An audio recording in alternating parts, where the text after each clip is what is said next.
I have one in my lap right now, and I was just thinking like, oh, they're so tactile, you know, they're so wonderful to hold and to touch and to connect with on a feeling level and a touch level. And they're very intuitive, and they can sense a lot of things about us that maybe we're not aware of, and that they can communicate that to us, those things. Um, yeah, and also help us learn what we need to learn. And I think that there are cats that are therapy cats as well, and they don't do the same things as guide dogs. They're not because, but I think that, you know, there are cats that are therapy cats, and they sense, they can sense if like you need a medication or something, or if, you know. So, you know, cats are very attuned. They are here to teach us, either by mirroring our behavior back to us, or modeling behavior that they want for us. Hi. Excuse me. I like that. I mean, I agree with you about cats being very attuned to us, and I also like how they're cuddly and soft and cute. Um, I recently moved into a place with my boyfriend, and we're not allowed to have pets. So before I moved into this place, I was living at my mom's house, and she has a cat who I called my cat, and we had her for 10 years. And now, I go to my mom's house and she's there, and I feel like when I'm not around, she misses me.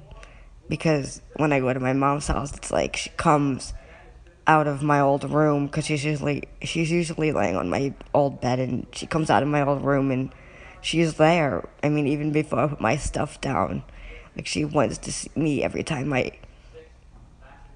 come back to my mom's. And when I see her, it's like she starts purring, and it's a 10-minute thing. She keeps purring, and I think she missed me. I mean, I miss her too, so I guess, both me and my cat Suki have some love for each other.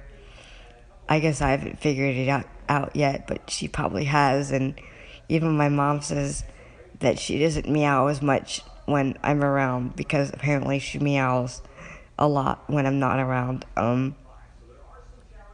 So yeah, every time I go to my mom's house, one of the things that I look forward to is seeing her.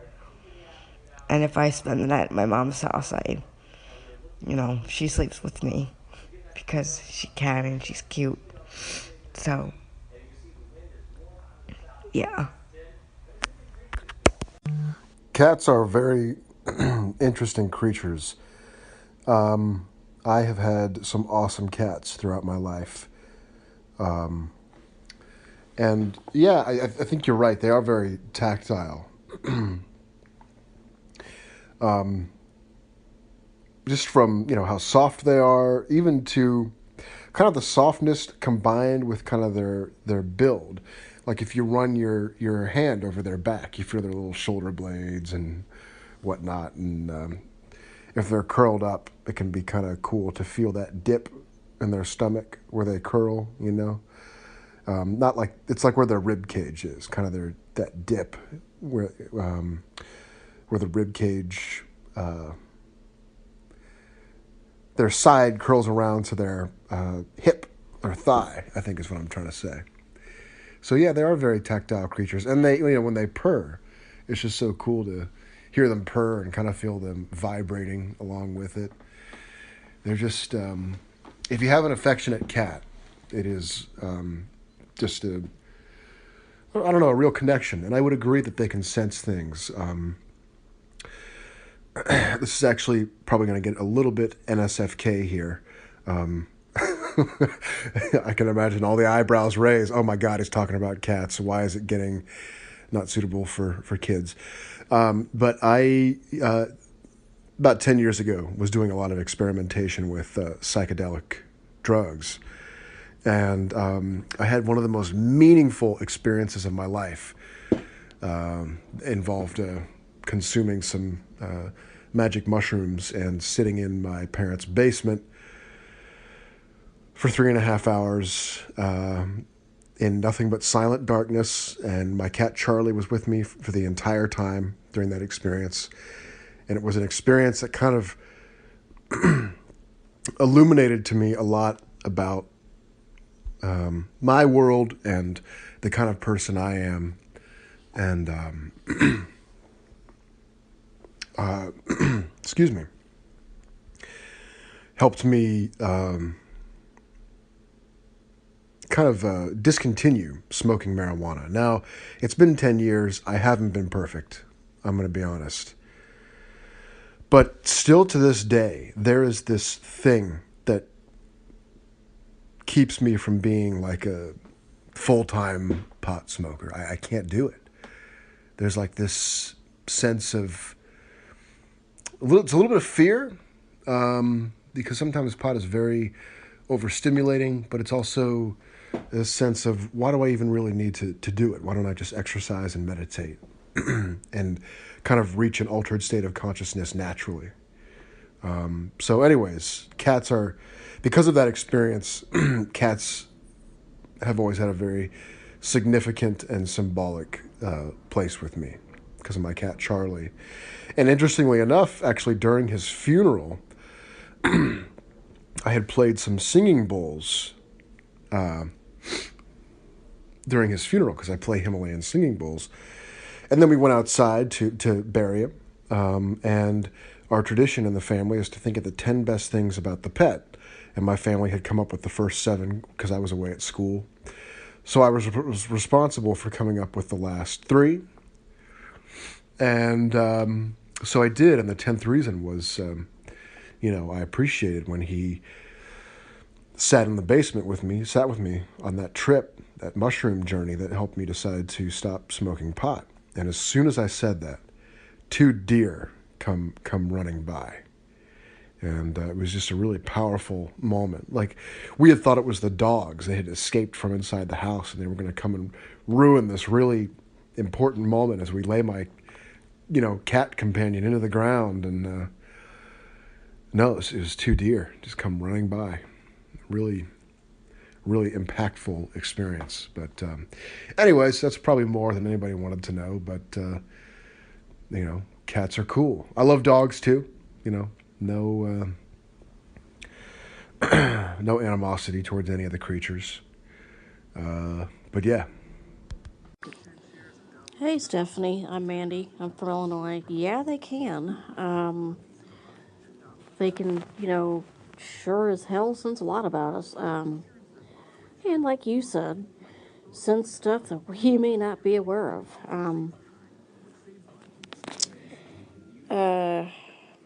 You're gonna say, "Oh," when you hear this, but I was up with my family a couple nights ago, and I bet it's been about maybe 4 or 5 nights ago, or maybe something like that. But we are temporarily watching, or not watching, but keeping a kitten, until mom and dad can give it away to somebody else. But we haven't named the kitten yet, unfortunately. We're going to let the person that is going to be getting it name it. But it's a girl, and she's gray and kind of like a tannish white color. But she is extremely friendly when she wants to be. She is extremely tiny. She's like 7 weeks old. Very, very cute little thing. But anyway, you can hold her in the palm of your hand. But anyway, I was sitting next to my dad, and while mom was doing something out in the kitchen, and the kitten was on his lap, I think. And then next thing I know, she crawls right onto my lap and falls asleep. It was so cute. I was like, oh, it was adorable. So we're ridiculously attached now. I'm hoping that we get to keep her, but we're going to have to break the attachment somehow, and it's going to be hard as hell. I've given my cat, lovin's and everything, but she's still jealous. But I still give her as much love as she, will need and is going to need. So, and, they're telling me, oh, go give your cat some love, and, not this kitten, but they don't say I can't give the kitten love too, but, my love goes a long way for cats. I love them. And did you know, too, when I was 2 years old, I was able to, and still can, able to understand it when a cat or kitten purrs? Yes, I can. I'll tell you that in the next message. But if the cat was on your lap, okay. First of all, is the cat a girl or a boy? What's its name?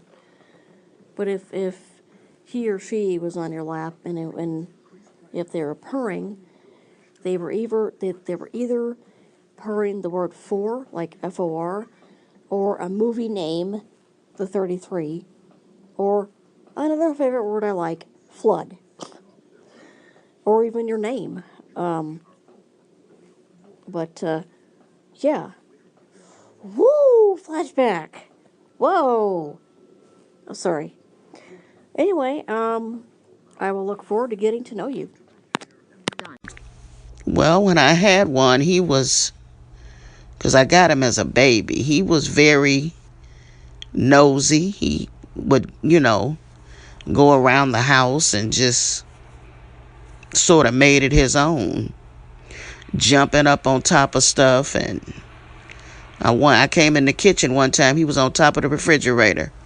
I said, okay, you got up there, you better figure out a way to get right back down. Just sitting up there like he was ruling the world. I said, okay, I would have loved to see how you got up there. And I just walked out of the kitchen. And next thing I knew, he was walking, from one bedroom to the next. And I said, oh, you found a way down. Okay. But they can be, very pleasant once they get used to you. If they want your company, they'll come around you. If they don't want to be bothered, then they'll go somewhere and get under a bed or whatever. I don't have to, it's a lot easier to have a cat than a dog. Dogs have to be walked, so they'll do their business outside and not in your house. And I went through that. I don't want to go through that headache again. You just have to keep the litter box clean. They clean themselves. So all I have to do is just take him to the vet and buy the right kind of foods. That's pretty much it. Single finger. Hey, so I was actually looking through these posts on here, and I happened to see this one. Kind of caught my ears. Yeah, I've got a cat also. A young male. Oliver! Come here, buddy. Yeah, come here. Good boy. Yeah, this is my buddy. It's my little man. Oliver Michael Twist. Yeah, he's a sweet kitty. I love him. Very friendly. He is a very, very friendly cat. He's a year old. I got him from the Humane Society. And apparently, from what they told me, they said he was a stray. So, yeah. Right now, since it's his first Christmas, I'm trying to discourage him from climbing the tree, but it's not easy. But, hey, I guess he'll probably understand it more when he gets older. I mean, this is my first cat I've ever raised by myself. I mean, I've been around cats, but never had my own. But I love him. He's a great animal. I'll tell you one thing. He is very vocal. Sorry, it's me. I'm adding more and he actually did try to revive me when I had a epileptic seizure. From what I was told, because he licked my cheek, from what I was told, but I couldn't remember. And every night, around 3 in the morning, he comes and sleeps with me. He always sleeps at the same spot, right next to me, or right by my feet. He's a good boy. Yeah, he's talking right now, actually, if you can hear him. Oliver, no. You know better. Come on, bud. Sorry, I'm trying to keep him out of trouble. As you can tell, like I said, it's not easy already. He almost broke some of my Christmas ornaments this year, but yeah, luckily they are repairable. Most of these. Yeah, I'll be there, buddy. All right. Yeah, like I said before, he's very vocal. I've never met a cat who is this vocal. I don't know. But I guess it's for the better sometimes, because at least, I know he's there. And plus I put a bell on his neck, so, yeah. The fur and the purr. I like to hear cat motors. That's what I call them anyway. I can usually get a cat's motor going. All it takes is a good below the chin scratching and petting of the putty. If they have real long, soft fur, like a Persian cat or something. Oh, that's cool. I like real furry ones.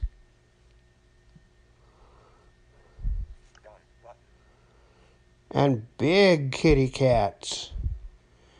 We had one when I was about 20 years old. Well, it was older than that because I know I was over 23 because that's when I got my first guide dog.